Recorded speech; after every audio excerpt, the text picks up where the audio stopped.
Congress party అభ్యర్థి ఆత్రం సుగుణ గెలిపే లక్ష్యంగా కాంగ్రెస్ పార్టీ శ్రేణులు విస్తృతంగా ప్రచారం చేస్తున్నాయి. పార్టీ అసెంబ్లీ ఇన్ఛార్జి కంది శ్రీనివాసరెడ్డి సతీమణి సాయి మౌనారెడ్డి పట్టణంలోని పలు వార్డుల్లో పర్యటించారు. వార్డు నంబర్ 5, 6, 7, 8లలో ఇంటింటికి తిరుగుతూ క్యాంపెయినింగ్ చేపట్టారు. స్థానికులు ఆమెకు సాదరంగా స్వాగతం పలికారు, శాలువాలతో సత్కరించారు. స్థానిక హోటల్లో బజ్జీలు పోస్తూ సమోసా చేస్తూ తయారు చేస్తూ కుట్టు మిషన్ కుడుతూ ఆకట్టుకున్నారు. కాంగ్రెస్ 6 గ్యారంటీల కరపత్రాలు పంచుతూ స్టిక్కర్లు అతికిస్తూ వాటిని గురించి ప్రజలకు వివరించారు. రాబోయే పార్లమెంట్ ఎన్నికల్లో చేయి గుర్తుకు ఓటేసి ఆత్రం సుగుణను బంపర్ మెజారిటీతో గెలిపించాలని ఓటర్లను అభ్యర్థించారు మౌన. రోడ్ షో ద్వారా ప్రజలకు అభివాదం చేస్తూ ముందుకు సాగారు.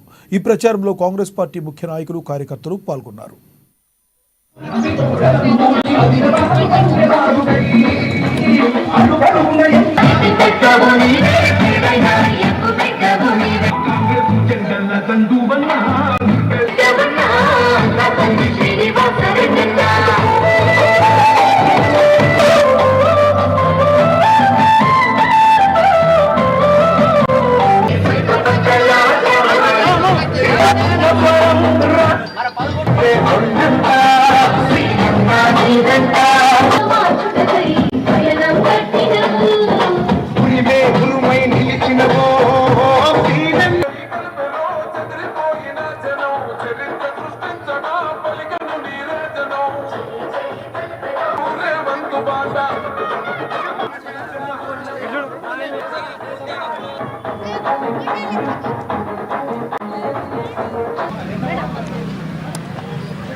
ఈ నెల 13వ తారీఖుకి ఎంపీ ఎలక్షన్లు ఉన్నాయక్క.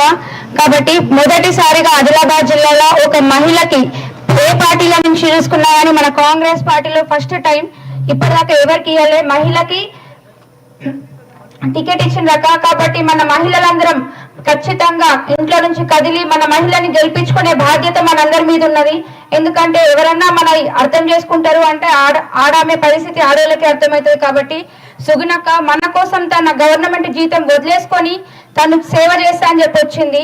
కాబట్టి ఒక్క అవకాశం మహిళకి మీరు ఇస్తారని నేను నమ్ముతున్నా. ఇప్పుడు మన కాంగ్రెస్ పార్టీ రాష్ట్రంలో వచ్చిందక్క, కేంద్రంలో కూడా మన కాంగ్రెస్ పార్టీయే వస్తుంది.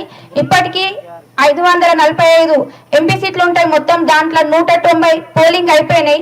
దాంట్లో 100కి పైగా మన కాంగ్రెస్ కే వచ్చినాయక్క. కాబట్టి ఖచ్చితంగా మన ఆదిలాబాద్ జిల్లాలో మన అక్కని మనం గెలిపించుకొని మనకి అక్క గెలిస్తే మనకి నిధులు వస్తాయక్క. మన రోడ్లు, మన ఇండ్లు మీకు